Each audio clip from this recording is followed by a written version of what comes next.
बिस्मिल्लाहिर्रहमानिर्रहीम। अस्सलाम वालेकुम। कैसे हैं आप सब? होपफुली ठीक ठाक होंगे।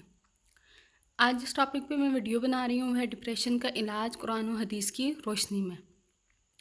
जैसा कि आप सब जानते हैं, आजकल के इस दौर में कोई भी इंसान ऐसा नहीं है जो डिप्रेशन का शिकार ना हो या जो किसी परेशानी या मायूसी का शिकार ना हो। तो आज जो मैं आपसे शेयर करने जा रही हूँ वो इसकी वजूहात में भी शामिल है और उसका इलाज भी है।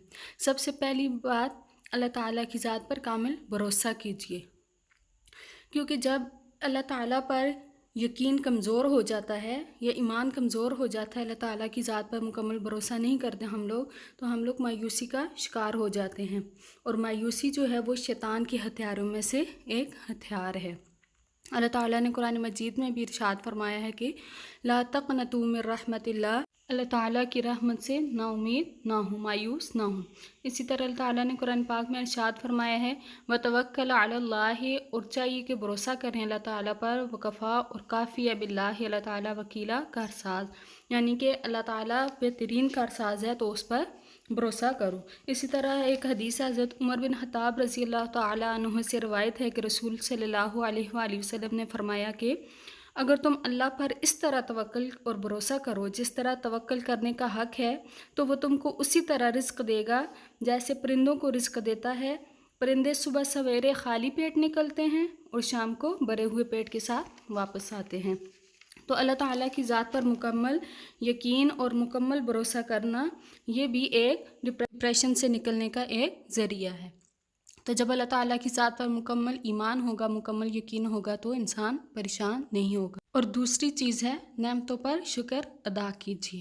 अल्लाह ताला ने जो नेमतें आपको दी हुई हैं उन पर अल्लाह ताला का शुक्र अदा करें, कि जिस तरह अल्लाह ताला ने कुरान पाक में इरशाद फरमाया है इन शकरतुम लअज़ीदन्नकुम, कि जितना ज़्यादा तुम शुक्र अदा करोगे मैं उतना ही तुम्हें नवाजता रहूँगा। तो इसलिए अल्लाह ताला का जितना हो सके शुक्र अदा करें। उसके बाद तीसरी चीज़ है मुस्बत सोच। अपनी सोच को मुस्बत रखें, यानी मुस्बत चीज़ें देखें और मुस्बत चीज़ें सोचें, क्योंकि सोच का बहुत बड़ा असर होता है इंसान की शख्सियत पर, इंसान के ज़हन पर।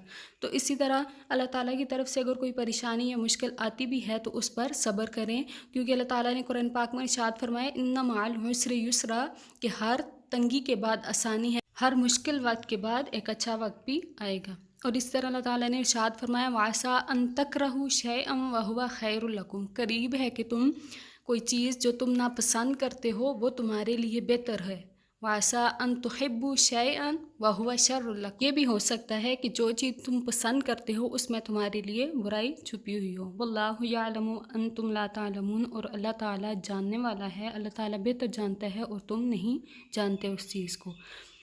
तो इसी तरह क्योंकि आजमाइश जितनी ज़्यादा सख्त होगी इनाम भी उसका उतना ही अच्छा इंसान को मिलेगा। और इस तरह हर शर में खैर छुपी हुई होती है। जो परेशानी मुश्किलात हम देख रहे हैं वो हमारे लिए परेशानियां हैं, लेकिन असल में उनमें इनामात छुपे हुए हैं। इसके बाद अगली चीज़ है कसरत से दुरूद पाक पढ़ें, कि जितना ज़्यादा आप दुरूद शरीफ पढ़ेंगे उतना ही अपने आप को हल्का महसूस करेंगे, क्योंकि जो शख्स एक दफ़ा दुरूद शरीफ पढ़ता है उस पर अल्लाह ताला की 10 रहमतें नाजिल होती हैं। और जिस शख्स पर अल्लाह ताला की रहमतें नाजिल हो रही हों वो कैसे परेशानियों और मुश्किलात में गिरा हुआ रह सकता है। तो इसके साथ ये कुछ कुरानी आयात और दुआएं हैं जो आप पढ़ सकते हैं, जिनका विर्द कर सकते हैं अपनी परेशानी मुश्किलात में। तो अल्लाह ताला आप पर अपना करम फरमाएगा और आपकी मदद फरमाएगा। तो आज के लिए इतना ही। दुआओं में याद रखिए। अल्लाह हाफिज़।